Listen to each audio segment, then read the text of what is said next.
Good evening दोस्तों, मैं अखिलेश एक बार फिर आप सभी से अपने चैनल पर जुड़ गया हूं। उम्मीद करता हूं आप सभी लोग अच्छे होंगे और आप सभी लोगों की पढ़ाई अच्छे से चल रही होगी। चलिए, आज हम लोग अपना पॉलिटिकल लेक्चर कंटिन्यू करेंगे और आज हम लोग पढ़ेंगे। आज का हमारा जो टॉपिक है क्या है, मंत्रिमंडल समितियां। क्या है टॉपिक? मंत्रिमंडल समितियां। हमारा जो टॉपिक है क्या है, मंत्रिमंडल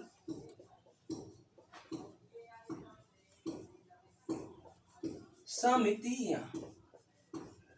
यानी जो कैबिनेट स्तर की जितनी भी कमेटीज होती हैं, ठीक है, कैबिनेट स्तर की जितनी कमेटी होती है, उन कमेटियों को कैसे गठन किया जाता है, कैसे चलाया जाता है, इन सब के बारे में हम लोग चर्चा करेंगे। ठीक है, चलिए।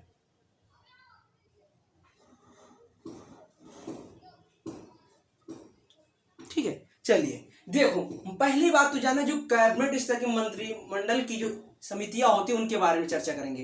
तो पहले दिमाग में आपके सबसे पहला क्वेश्चन ये आएगा, जो कैबिनेट स्तर की समितियां होती हैं, क्या ये कहीं संविधान में लिखित है या संविधान में वर्णित है? कैबिनेट स्तर की कौन सी समितियां होंगी, कैसे, क्या? तो पहले तो आप अपने दिमाग से हटा दो, ये कहीं भी संविधान में लिखा ही नहीं है कैबिनेट स्तर की कौन कौन सी समितियां होंगी। तो ये क्या है, गैर संवैधानिक होती हैं। सीधी सी भाषा में कहें तो ये क्या होती हैं, गैर संवैधानिक समितियां होती। कैसी होती? गैर संवैधानिक समितियां। अच्छा, गैर संवैधानिक का मतलब क्या होता है?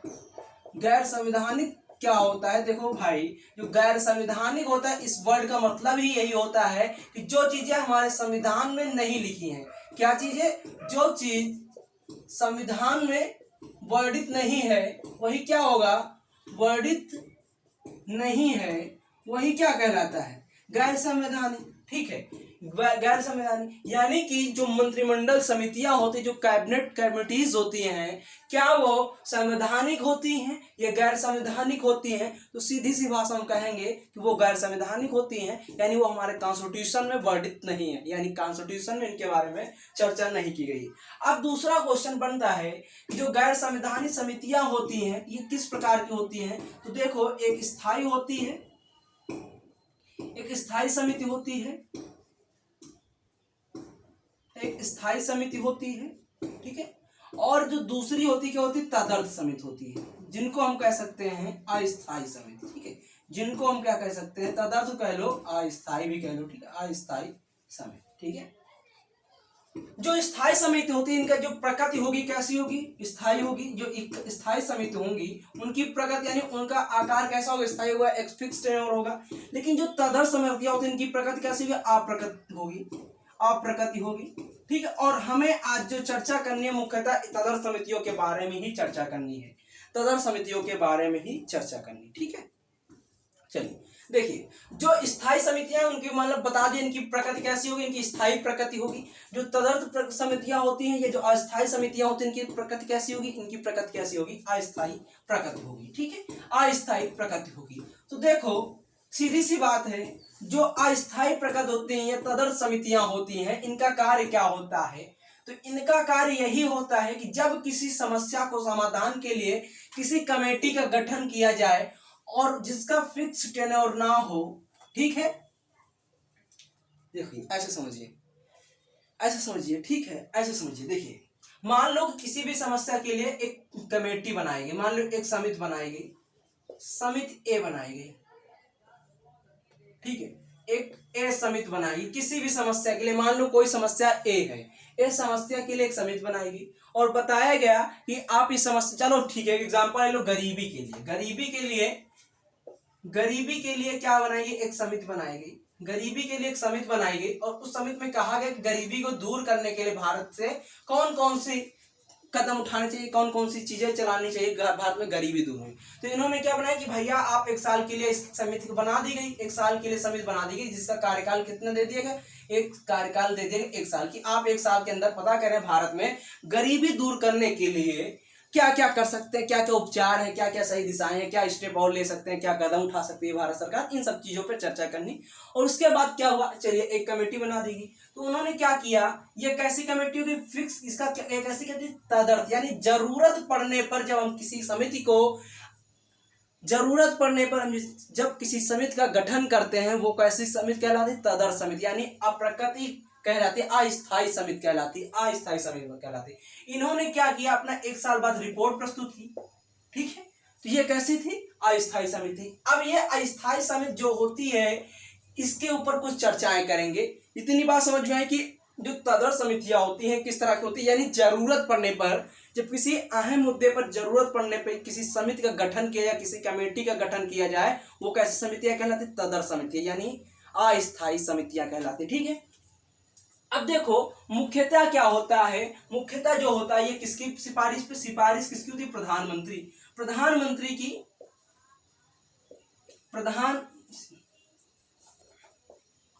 पीएम की सिफारिश पर गठन किया जाता है। ऐसी समितियों का जो गठन होता है मुख्यतः किसी सिफारिश पर होता है, पीएम की सिफारिश पर गठन किया जाता है, पीएम की सिफारिश पर गठन किया जाता है, ठीक ठीक है। उसके बाद क्या हो सकता है, उसके बाद क्या हो सकता है, पीएम की सिफारिश पर गठन किया जाएगा तो इसकी अध्यक्षता कौन कर सकता है? तो देखो जनरली क्या होता है, जब ऐसी सिफारिश से गठन किया जाता है उसकी अध्यक्षता कौन करता है? उसकी अध्यक्षता कौन करता है? अध्यक्षता कौन करता है? मुख्यतः उसकी अध्यक्षता पीएम साहब ही करते हैं। मान लो अगर पीएम साहब नहीं है तो फिर गृह मंत्री भी कर सकते हैं। कौन कर सकता है? गृह मंत्री, ठीक है, गृह मंत्री भी कर सकते हैं। लेकिन मुख्यतः क्या होता है कि इसकी अध्यक्षता कौन करता है? पीएम साहब करते हैं। या तो फिर क्या कर सकते हैं, जब अगर पीएम साहब नहीं है किसी भी कमेटी में तो क्या हो सकता है, क्या हो सकता है? गृह मंत्री कर सकते हैं। अच्छा, इसका अधिकतम कार्यकाल 1 साल से 2 साल ही हो सकता है। मान लो 2 साल या 3 साल, ऐसे जो भी कर दें, फिक्स टेन्योर कर दें, इस समय में आपको इस कमेटी के बारे में चर्चा करनी, ठीक है। उसके बाद अध्यक्षता कर सकते हैं। इसमें सदस्य कितने हो सकते हैं? देखो इसमें मैक्सिमम जो सदस्य हो सकते हैं लगभग 3 से लेकर 8 तक हो सकते हैं, ठीक है। यानी 4-5 लोगों का एक छोटा समूह बना लिया, 3 से 8 लोगों का एक समूह बना लिया, ठीक है। उन पर चर्चा करेंगे, ठीक है। दूसरी बात होगी कि इसमें जो सदस्य होंगे क्या कैबिनेट स्तर के सिर्फ सदस्य होंगे? मैंने क्योंकि बताया मंत्रिमंडल समिति मतलब कैबिनेट कमिटीज होता है, तो क्या कैबिनेट स्तर के ही मंत्री हो सकते हैं? तो ऐसा भाई कहीं भी वर्णित नहीं है। हाँ, मुख्यतः होता क्या, कैबिनेट मंत्री हो सकते हैं, कैबिनेट मंत्री हो सकते हैं, जो कैबिनेट स्तर के मंत्री होते हैं कैबिनेट मंत्री हो सकते हैं, परंतु ऐसा है नहीं। गैर कैबिनेट मंत्री भी हो सकते हैं, गैर कैबिनेट मंत्री भी हो सकते हैं, उससे वरिष्ठ मंत्री भी हो सकते हैं, गैर कैबिनेट मंत्री भी हो सकते हैं, उससे वरिष्ठ मंत्री भी हो सकते हैं, उससे वरिष्ठ मंत्री भी हो सकते हैं। और इनका कार्य क्या होता है कि जैसे भी हम किसी समिति के बारे में, मान लो जैसे हमने बताया, शुरू में ही बता दिया आपको कि गरीबी के लिए एक समिति गठन किया गया जिसका कार्यकाल 1 साल दे दिया गया, ठीक है। उसकी अध्यक्षता कौन कर सकते हैं? देखो मुख्यतः ये सिफारिश किसकी होती है? पीएम साहब की सिफारिश पे इन सब चीजों को गठित किया जाता है। क्योंकि भारत देश में आप सभी को पता है कई सारी चीजों के लिए पीएम कई सारी कमेटियों के अध्यक्ष होते हैं, ठीक है। तो इन सारी समस्याओं को सुलझाने के लिए पीएम की जिम्मेदारी होगी, क्योंकि हमें पता है कि हमारे यहाँ पे कोई भी समस्या आती है संसद में घेराव किसका होता है? सत्ता पक्ष का होता है कि ये चीजें हैं। मान लो जीएसटी का भी टैक्स, मान लो देखो वर्तमान समय में क्या हुआ, जीएसटी के स्लैब में कुछ ज्यादा बदलाव किए गए, तो अब चर्चाएं होंगी, महंगाई बढ़ रही है तो इन पर चर्चाएं होंगी। जिम्मेदार कहीं ना कहीं प्रधानमंत्री साहब ही होते हैं इन सबके लिए। हालांकि उनके मंत्रालय के अधीन उन्होंने बांट रखा है कि कैबिनेट मंत्री में शिक्षा विभाग इनको है, वित्त विभाग इनको है, स्वास्थ्य विभाग इनको है, ऐसे उन्होंने मंत्रालय बांट रखा है। लेकिन सीधा न सीधा एक ही कॉन्सेप्ट कहते हैं, मोदी की सरकार में महंगाई बढ़ी। आप लोग यही कहते हैं, हम लोग यही कहते हैं। तो उन्होंने गरीबी दूर करने के लिए, मान लो एग्जाम्पल के तौर पे, उन्होंने गरीबी दूर करने के लिए एक कमेटी बनाई जिसकी अध्यक्षता कभी कभी मोदी साहब खुद कर सकते हैं। मुख्यतः मैंने रीजन ही बताया क्योंकि मोदी साहब के ऊपर सब लोग ठीकरा फोड़ते हैं, तो इसलिए वो उसकी अध्यक्षता खुद कर सकते हैं। या तो फिर कभी कभी क्या होता है, गृह मंत्री भी जी कर लेते हैं।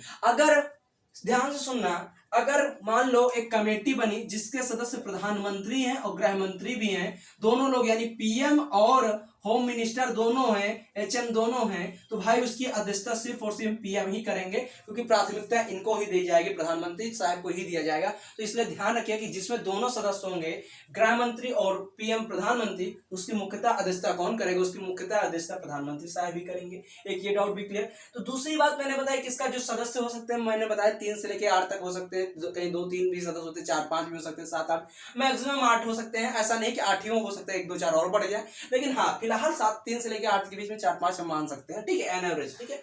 उसके बाद हमने देखा कैबिनेट मंत्री क्या सिर्फ उसके जो सदस्य हो सकते हैं, क्या कैबिनेट स्तर के मंत्री हो सकते हैं? ऐसा भी वर्णित नहीं है कि सिर्फ उसके सदस्य कौन हो सकते हैं, कैबिनेट मंत्री हो सकते हैं। या देखो गैर संविधानी मतलब गैर कैबिनेट मंत्री भी हो सकते हैं, गैर कैबिनेट मंत्री भी हो सकते हैं, ठीक है। ये था समिति के बारे में, ठीक है, ये था समिति के बारे में। और जैसे ही इस समिति का कार्य पूरा हो जाता है, मान लो जैसे ही गरीबी के लिए कोई योजना समिति बन जाती है, उसकी जो समाधान निकल लिया जाता है, उसी के बाद वो तुरंत समिति क्या हो जाती है, समाप्त हो जाती है। मान लो गरीबी दूर करने के लिए जो योजना बनी उसको केंद्र सरकार ने लागू कर दिया, वैसे ही जैसे वो केंद्र सरकार उसको लागू करेगी, वो समिति क्या हो जाएगी, स्वतः समाप्त हो, वो समिति क्या हो जाएगी, समाप्त हो जाएगी। जैसे आपको पता है तेंदुलकर समिति आई थी, जो तेंदुलकर समिति वो भी गरीबी आकलन के लिए आई थी, तो उसके बाद उसको समाप्त कर दिया गया था कि नहीं कर दिया गया, इसी आधार पर इनको समाप्त कर दिया जाता है। ठीक, इतनी बात समझ में, इतनी बात समझ में, ठीक है, इतनी बात समझ में। चलिए, यानी कि गरीबी समझ में आया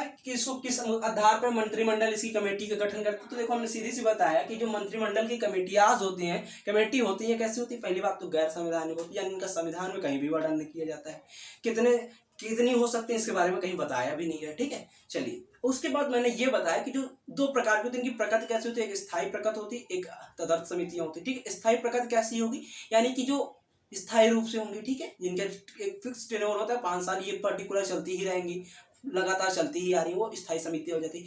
तदर्थ समितियां वो समितियां जब किसी की जरूरत पड़ने पर, जब किसी चीज की जरूरत पड़ने पर हम कोई कमेटी का गठन कर देते हैं, तो कैसी कमेटियां कहलाती है, तदर्थ समितियां कहलाती हैं। ठीक है, जिनका मुख्य कार्यकाल 1 साल 2 साल 3 साल भी हो सकता है। ठीक है, उसके बाद मैंने तदर्थ समितियों पर ही चर्चा की कि मान लो किसी गरीबी को दूर करने के लिए भारत सरकार ने कोई कमेटी का गठन कर दिया, जिसकी अध्यक्षता या तो प्रधानमंत्री कर सकते हैं या तो गृह मंत्री कर सकते हैं, मुख्यतः प्रधानमंत्री ही करते हैं, क्योंकि ये सारी चीजें ठीक रहा किसके ऊपर, यानी इन सब चीजों का, समस्याओं का समाधान किसके ऊपर जाता है, सीधा प्रधानमंत्री के ऊपर जाता है। मोदी सरकार की कैबिनेट में क्या हुआ, बहुत ज्यादा महंगाई बढ़ गई, सीधा सी बात है। तो इस आधार पे हम लोग कहाँ जाते हैं, प्रधानमंत्री। तो प्रधानमंत्री मुख्यतः ही इसकी अध्यक्षता करते हैं, वैसे गृह मंत्री भी कर सकते हैं। हाँ, लेकिन हमने एक चीज बताई बाद में आपको कि अगर दोनों लोग यानी प्रधानमंत्री और गृह मंत्री दोनों लोग शामिल हैं, तो उसकी अध्यक्षता मुख्यतः कौन करेंगे, प्रधानमंत्री साहब भी करेंगे। उसके बाद इसका जो कार्यकाल होता है 1 से लेकर 3 साल तक भी हो सकता है। ठीक है, उसमें जो सदस्य होते हैं 3 से लेकर 8 तक के सदस्य भी हो सकते हैं, यानी जो सदस्य शामिल होंगे कितने हो सकते हैं, 3 से लेकर 8 तक शामिल हो सकते हैं। उसके साथ ही साथ हमने ये बताया कि जो सदस्य होंगे क्या वो कैबिनेट स्तर के मंत्री होंगे। तो भैया ऐसा कहीं वर्णित नहीं है कि जो सदस्य होंगे कैबिनेट स्तर के मंत्री हो सकता है कोई बाहर का भी सदस्य उठा के उसको रख दिया जाए। ठीक है, तो गैर कैबिनेट मंत्री भी हो सकते हैं। ठीक है, गैर कैबिनेट मंत्री हो सकते हैं, कैबिनेट मंत्री भी हो सकते हैं, दोनों हो सकते हैं। ठीक, चलिए, इतनी बात समझ में। अब हम देखते हैं कि देखो 1900, थोड़ा इतिहास के बारे में चलेंगे तो 1994 के समय भारत में कुल कितनी समितियां थी, भारत में कुल तदर्थ समितियां कितनी थी, एक मिनट रुकिएगा।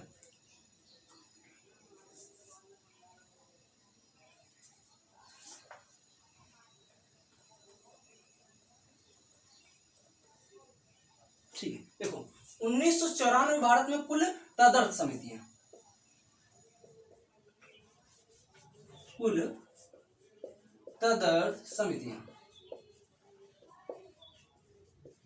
कितनी थी, 13 थी। उसके बाद क्या हुआ, कितनी थी, 13 थी। उसके बाद 2013 में कितनी थी, 2013 में घट के फिर 10 हो गई, फिर 2016 में घट के कितनी हो गई, 6 हो गई। ठीक है, 2016 में घट के 6 हो गई। अब हम जानते हैं कि जब 2016 में घटकर 6 हुई तो वो 6 कौन सी समितियां थी, उनके बारे में हम चर्चा करते हैं। तो चलिए एक चार्ट के माध्यम से उनके बारे में चर्चा करते हैं। चलिए एक चार्ट के माध्यम से देखते हैं। ठीक है, चलिए देखते हैं कि अंतिम 2016 में जो महत्वपूर्ण 6 समितियां बची थी उनके बारे में चर्चा करते हैं, एक एक करके चर्चा करेंगे। चलिए देखते हैं। तो देखिए मैंने बता दिया आपको, शुरू में प्रारंभ में बता दिया 1994 में कुल कितनी समितियां थी, 1994 में 13 थी। उसके बाद 2013 में कुल कितनी बची भाई, 10 बची। उसके बाद 2016 में कितनी बची भाई, तो 2016 में कितनी बची, 6 बची।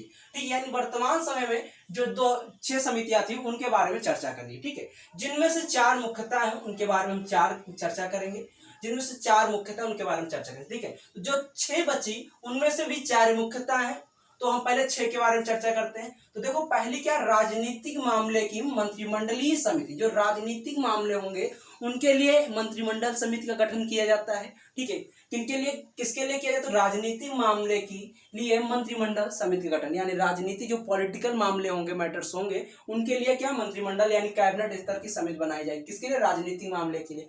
दूसरी क्या बनाई जाती है, आर्थिक मामलों के लिए मंत्रिमंडल समिति। किसके लिए, इकोनॉमिक यानी आर्थिक मामलों के लिए मंत्रिमंडल की समिति। ठीक है, और तीसरी क्या होती है, मंत्रिमंडल की नियुक्ति के लिए। मंत्रिमंडल मतलब देखो हमने पिछले ही लेक्चर में आपको बताया था, पिछले लेक्चर में मैंने क्या बताया था, मंत्रिपरिषद क्या होता है और मंत्रिमंडल क्या होता है। मंत्रिपरिषद में 60 से 70 लोग हो सकते हैं, लेकिन मंत्रिमंडल क्या होता है, वो एक तरफ से क्या होता है, कैबिनेट होता है। क्या होता है, कैबिनेट होता है। उसमें मैंने बताया था 15 से 20 लोग ही हो सकते हैं। जो प्रधानमंत्री के अति करीबी लोग होंगे वही क्या होंगे, मंत्रिमंडल में शामिल होंगे, इसको हम कैबिनेट कहते हैं। तो दोनों में डिफरेंस मैंने पिछले लेक्चर में बताया था, इसलिए कह रहा हूं कि एक एक लेक्चर देखते चलो, एक एक लेक्चर देखते चलो, एक एक लेक्चर देखते चलो कि सारे टॉपिक्स क्लियर होते जाएंगे, सारे डाउट्स क्लियर होते जाएंगे और आसानी से सब कुछ आप कवर करते चलेंगे। ठीक है, तो क्या हुआ, तीसरी जो समिति होती है कौन सी होती है, मंत्रिमंडल की नियुक्ति। यानी जो तीसरी समिति होती है क्या होती है, मंत्रिमंडल की नियुक्ति। मंत्रिमंडल का मतलब कैबिनेट स्तर के जो मंत्री होते हैं उनकी नियुक्ति के लिए जो समिति बनाई जाती है उसको क्या कहते हैं कि हाँ, रक्षा विभाग किसको देना है, स्वास्थ्य विभाग किसको देना है, डिफेंस मिनिस्टर किसको बनाना है, फिनेंस मिनिस्टर किसको बनाना है। ठीक है, इन सब के लिए जो समिति बनाई जाती है, जो मंत्रिमंडल की समिति बनाई जाती है उसको कहते हैं मंत्रिमंडल की नियुक्ति के लिए समिति। ठीक है, उसके बाद चौथी क्या होती है, सुरक्षा संबंधित मंत्रिमंडल। चौथी समिति क्या होती है, सुरक्षा संबंधी मंत्रिमंडल। सुरक्षा संबंधी मंत्रिमंडल का मतलब क्या भाई, सुरक्षा संबंधी मंत्रिमंडल का मतलब सीधी सी भाषा में क्या है, जो सुरक्षा से संबंधित जितने भी बातें हैं उनके लिए, जानकारी के लिए, उनके लिए और भी क्या हम अपने सुरक्षा में कार्य कर सकते हैं, इन सब के लिए जो मंत्रिमंडल बनाया जाता है उसके लिए एक समिति। उसके बाद क्या होता है, संसदीय मामलों के लिए मंत्रिमंडल, संसदीय मामलों के लिए मंत्रिमंडल। और उसके बाद क्या होता है, आवास के लिए मंत्रिमंडल समिति। ठीक है, आवास के लिए मंत्रिमंडल समिति। तो देखिए इन पांचों में से अगर हम ये पांचवें नंबर को छोड़ दें, पांचवें नंबर के मुख्यतः जो अध्यक्षता करते हैं कौन करता है, गृह मंत्री करते हैं। यानी पांचवें, यानी जो संसदीय मामलों की मंत्रिमंडल समिति होती है इसकी अध्यक्षता कौन करते हैं, गृह मंत्री करते हैं। और बाकी जितने होते हैं जिनकी अधिकतर, यानी कि इनकी अधिकतर हम कह सकते हैं अध्यक्षता कौन करता है, देश का प्रधानमंत्री ही करता है। यानी ये जो 5 बाकी हैं उनकी अधिकतम से अधिकतम अध्यक्षता कौन कर सकता है, कौन करता है, तो प्रधानमंत्री साहब भी करता है। संसदीय मामलों के लिए मंत्रिमंडल की जो समिति बनाई जाती है उसकी अध्यक्षता कौन करता है, गृह मंत्री करता है। गृह मंत्री करता है क्योंकि इसमें क्या होता है, पीएम साहब शामिल ही नहीं होते हैं। ठीक है, तो ये क्या थी, हमारी क्या थी, मंत्रिमंडल समितियां थी। और इन्हीं में से देखें तो जैसे अब राजनीतिक मामलों के लिए कोई भी समस्याएं हैं, राजनीतिक मामलों के लिए कोई भी समस्या है तो कौन से देखेगा, मंत्रिमंडल समिति देखेगी। कौन सी मंत्रिमंडल समिति देखेगी, राजनीतिक। अगर आर्थिक मामलों से संबंधित कोई समस्या है तो आर्थिक मामलों की समस्या देखेगी। मंत्रिमंडल की नियुक्ति से संबंधित कोई है तो वो देखेगी। ठीक है, सुरक्षा संबंधित है तो वो हर एक चीज के लिए अपना अपना डिपार्टमेंट बांट देगा, वही अपनी अपनी मंत्रिमंडल समिति अपने अपना कार्य देख लिया करेगी। ठीक है, तो हमने देखा कि भारत में वर्तमान समय जो मंत्रिमंडल समिति मुख्यतः कितनी अच्छे हैं, जिनमें से अगर हम संसदीय मामलों की मंत्रिमंडल समिति को छोड़ दें तो बाकी लगभग सबकी अध्यक्षता कौन करता है, देश का प्रधानमंत्री करता है। और यही थी मंत्रिमंडल समितियां। मैंने बताया कि मंत्रिमंडल, देखो सीधी सी बात में 2 चीजें समझानी थी इस टॉपिक में, आपको 2 चीजें समझानी थी। जो मंत्रिमंडल समितियां होती हैं क्या वो संवैधानिक होती है, गैर संवैधानिक होती है, तो उसका जवाब मिला गैर संवैधानिक होती है। क्या होती है, गैर संवैधानिक। और दूसरी बात क्या, उनकी प्रकृति कैसी होती है, उनकी 2 प्रकृतियां होती है, एक स्थायी प्रकृति होती है, एक तदर्थ प्रकृति होती है। स्थायी प्रकृति मतलब जो उनका फिक्स टेन्योर होता है, एक तदर्थ प्रकृतियां होती है। तदर्थ प्रकृति की वो होती है कमेटी जो समय पर जरूरत पड़ने पर उनको बना लिया जाए, जैसे जरूरत खत्म हुई उनको समाप्त कर दिया जाए, ये क्या होते हैं, तदर्थ। और हमने तदर्थ पर ही चर्चा की और ये जो जितनी भी समितियां हैं तदर्थ समितियां के अंतर्गत भी आती है। ठीक है, तो उम्मीद करता हूँ ये लेक्चर आपको समझ में आया और अच्छा लगा। अगर प्लीज अच्छा लगा तो चैनल को लाइक करें, शेयर करें, सब्सक्राइब करें। थैंक यू दोस्तों, आज के लिए इतना ही। पढ़ते रहे, मुस्कुराते रहे। जय हिंद, जय भारत। जय हिंद, जय भारत।